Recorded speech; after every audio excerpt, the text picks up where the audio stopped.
Peter B. Collins, Bay Area Radio Hall of Famer. Go to peterbcollins.com for this man's podcasts, radio shows, and interviews with the likes of Scott Ritter, who was, I don't know if you heard that part. Tell us who Scott Ritter is. Tell us what he said in the lead up to the invasion of Iraq. Tell us what happened to him for speaking the truth, and tell us what he is now saying. I believe Consortium News is where he writes. Tell us who Scott Ritter is, please. Okay, I'll give you a thumbnail. I've known Scott for over 15 years. He was in the U.S. military, Marine intelligence officer. He served in Soviet Russia and was there in the early 90s when the Soviet Union imploded. He went on to become a United Nations weapons inspector. He was the one who publicly and repeatedly declared that Saddam Hussein, who was demonized in the way that Putin is now the world's public enemy number one, Ritter established that there were no weapons of mass destruction, that it was a huge lie. And he had the expertise and had been on the inspection teams that were brought into Iraq prior to the US adventure, the invasion that was launched by George W. Bush following the lies that Colin Powell told about WMD at the United Nations. I believe that was February 5th of 2003, just about 5 weeks before the shock and awe invasion. And in a few minutes, I want to comment on and make a comparison between the coverage we got of the glorious invasion of Iraq and the difference that we're seeing on the current coverage of Ukraine. But Scott Ritter has gone on to write a couple of books, and he makes a living now as a writer. He served about 2 years in federal prison behind phony charges of attempted pedophilia. Scott was working as a volunteer firefighter in his hometown in upstate New York, and there were these accusations that were made that he was trying to solicit sex from a minor. And I believe Scott when he claims that that was a total frame-up. Now, since then, in recent years, he has written a lot of important commentary, and he goes where they will pay him to publish it, because that's how he makes a living. And one of his major paying outlets in recent years has been RT. And like Lee Camp, and I enjoyed your discussion with Dave Cyrus about Lee, he has reported to me without any qualification that his articles have never been censored or edited to remove critical commentary of Russia at RT. He enjoyed, zero censorship. And he told me off mic that he has had attempted censorship from American publications that he has freelanced for. Mm-hmm. So Ritter is a guy who I have the highest respect for, and with his experience in intelligence in Russia, I think he has a pretty good understanding, to the extent that a Westerner can, of what has been going on there, and the extent to which American-driven provocations of Moscow and Putin, its leader, have occurred in recent years. So, Ritter, Hedges, John Kiriakou, I don't think I've seen Kiriakou's byline at RT, but he co-hosts a Washington, D.C. radio show that is, and he is paid by Sputnik. Sputnik is the radio arm of RT America. And he too reports that he hasn't, experienced any adverse, management interference in the daily broadcast that he does. So we can hold two thoughts. And, I believe that it was by design that RT hired Ed Schultz after he left MSNBC because he wanted to advocate for Bernie. And that was not part of the MSNBC agenda. I don't believe Ed Schultz was ever interfered with. But by mixing these American media expatriates, if you will, with the, it ranges from favorably spun coverage of Russia to outright propaganda. And we saw this in RT's coverage of the war in Syria, because as people may recall, it is a blur, and I understand people may not remember. Right. But during the first 3 years of the conflict in Syria, which was riven with outside influences, including U.S. covert operators, militias that were hired guns for Saudi Arabia, and at one point there were so many different proxy groups in Syria. It was Russia was on the side of Assad. Is that correct? Well, I'm getting there.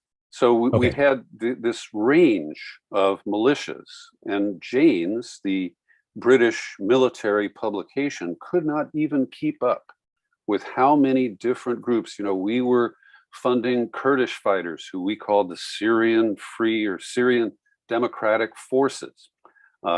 We trained up a group of fighters at huge expense, and saw them either give away their weapons or melt away into the crowd when we sent them to fight. So it was a huge clusterfuck. And at a certain point, Assad persuaded Putin to interject Russian forces into Syria. The trade-off for Russia was they got target practice, and they also got their first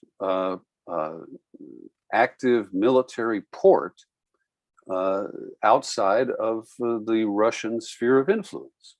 Of the Black Sea. Yes, Crimea. So this was a trade-off, I guess, and in a lot of ways, because the media cooperated in the covert nature of U.S. involvement during the Obama administration.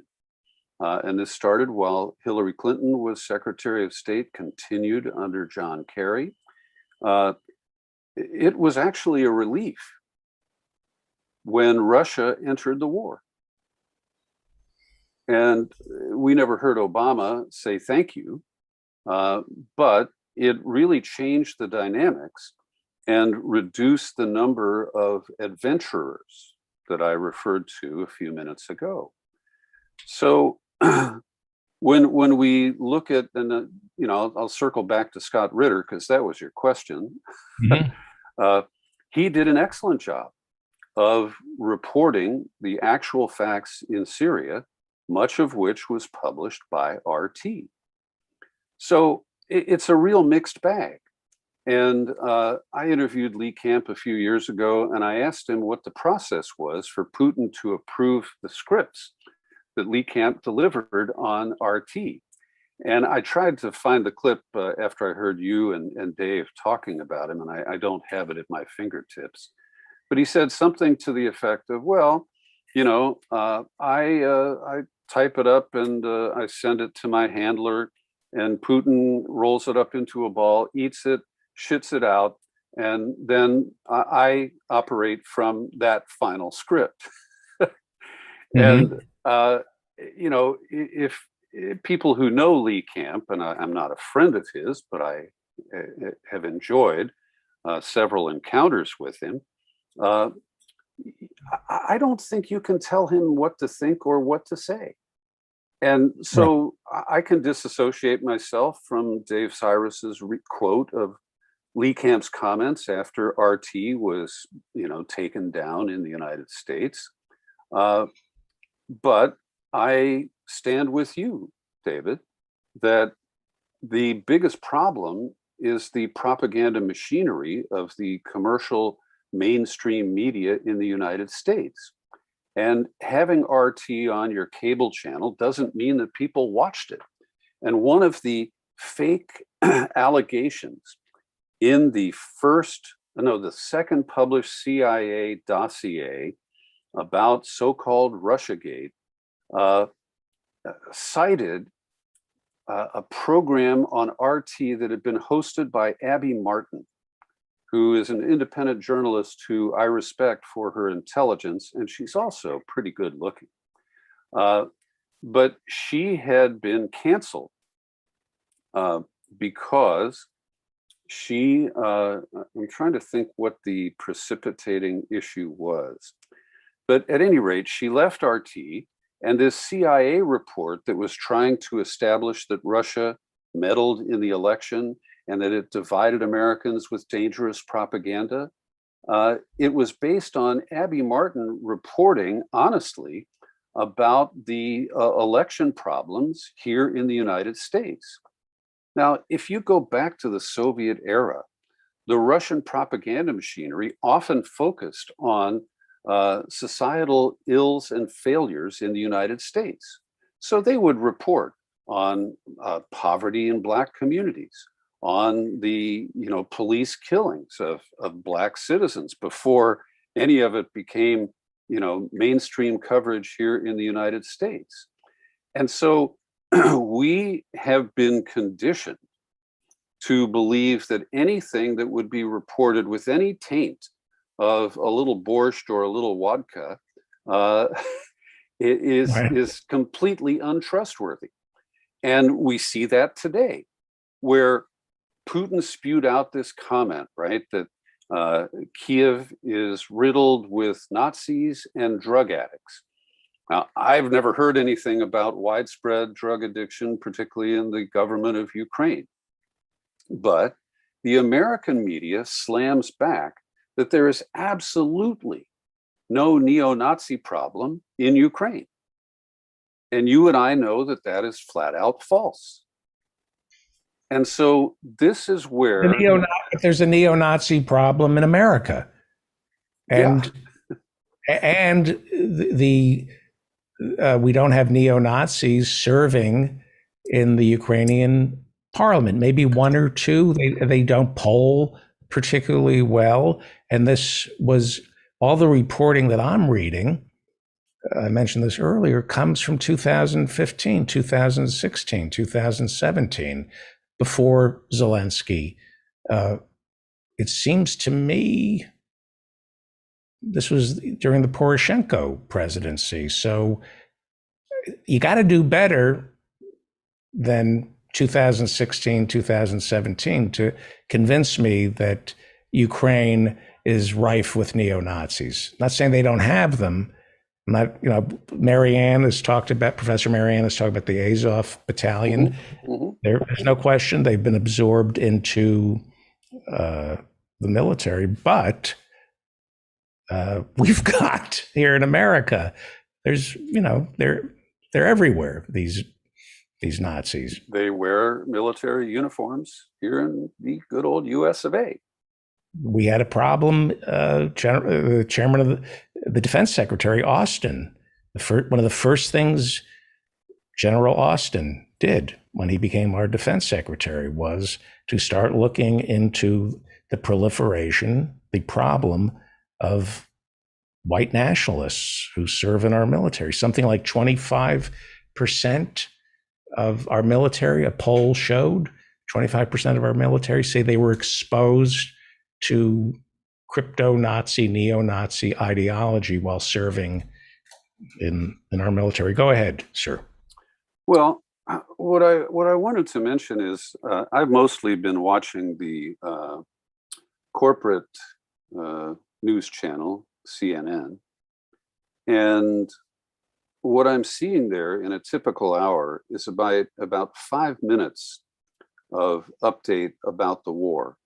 And it's relatively factual, and they show you on the map where the Russian forces are, and then they will show you quick reports from certain scenes where brave Ukrainians have stood up unarmed to Russian forces who are heavily armed and rolling tanks into their towns.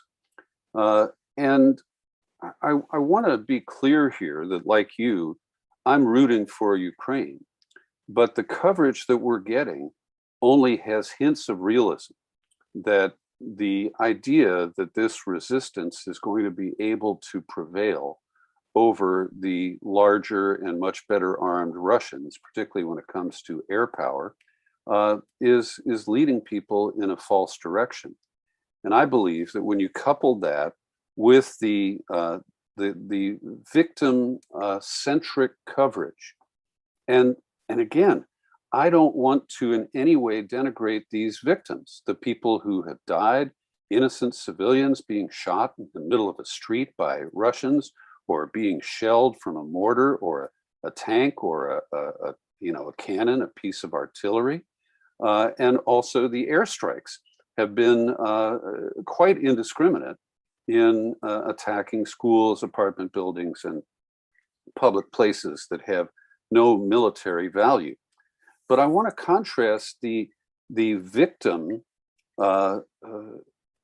angle of the current coverage with the conqueror angle of the coverage that we saw in Iraq, where shock and awe was celebrated as American testosterone. And shock and awe killed a lot of innocent civilians. It did not, even though we use smart weapons, right, that are computer and GPS controlled to only hit a selected target, and then we apologize for the collateral damage. Well, Fallujah was a case that is not much different from Kiev today. This is medieval approaches to warfare. Yes, you put a town under siege and you pummel it with, in the Middle Ages, they had crude cannons and, flaming arrows and things like that. But we have much more sophisticated weaponry. Trebuchet, perhaps? Is it called a trebuchet? Am I getting that wrong? It's one of the new words. I don't know that term. Go ahead. Sorry. We rolled into Iraq with reporters who were embedded with military units and who celebrated the kills. And this was seen by cheering American viewers as a good thing. Well, now, and I don't in any way support the Russian invasion of Ukraine, but it is a real thing, and it's a real ugly and terrible thing. But the news anchors are shifting into propaganda mode with these endless stories of the heroism of Zelensky. And today, he taunted Putin by going to his official office and shooting a video instead of doing it in the bunker where he has been for the past 10 days or so. And I don't want to take away the personal heroism of Volodymyr Zelensky. He certainly has risen to this moment. And I also don't denigrate the people who are standing and fighting, or the people, the now 1.5 million who have packed up and left. That's mostly women and children. But they are being used. They are being packaged by American media outlets to push Americans into war with Russia.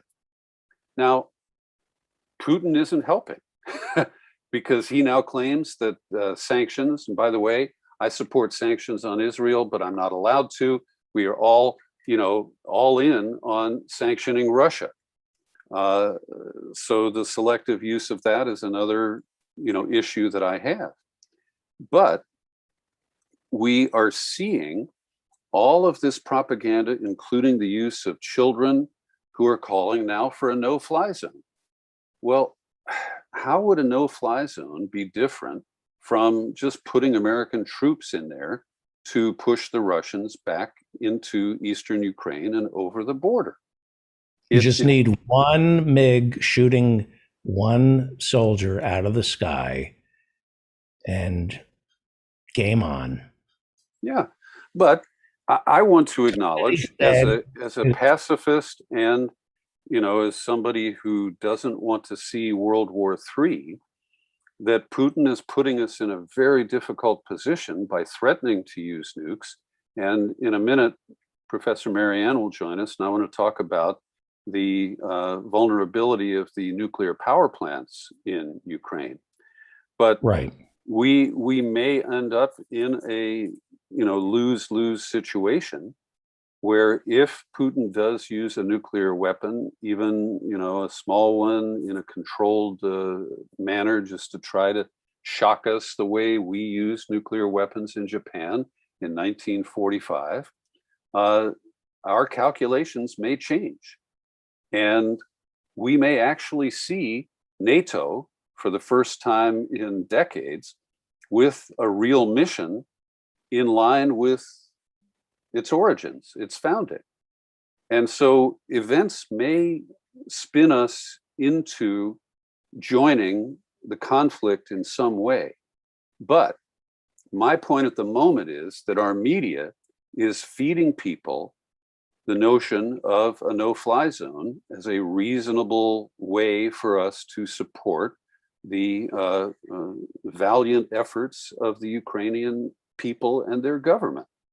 And I don't pretend to know at what point we stop our current posture of saying that we won't get directly involved, because Putin may antagonize us in ways that give us no choice but to enter.